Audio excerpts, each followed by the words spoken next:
如果你揀呢個窗簾款式，我就唔翻房啊！揀窗簾搞到夫妻反晒面，好在有老闆娘幫手調停。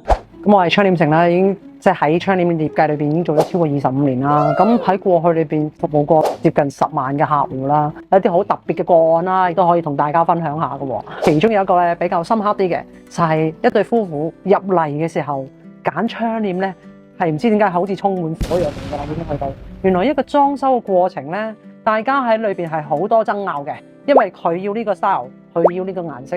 咁大家係攞唔到個平衡點嘅喎，甚至乎講咗句：如果你揀呢個窗簾款式，我就唔翻房啊！喺嗰個過程裏邊，我哋就要作出協調啦。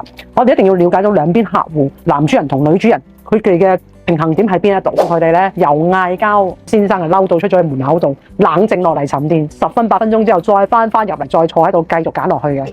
當先生行出去嘅時候咧，我哋都同太太講下咯。我冇同佢講，我話其實先生都好就你嘅，咁讓到咧太太嗰下咧都唔好再咁執着落嚟咧。最終佢哋係大家終於可以揀到一個兩個都可以好中意嘅產品之後咧，最後仲拖住手翻出去個門口。即係我覺得呢啲經歷係好特別嘅，可以幫助佢哋解決咗呢一個婚姻嘅危機喎。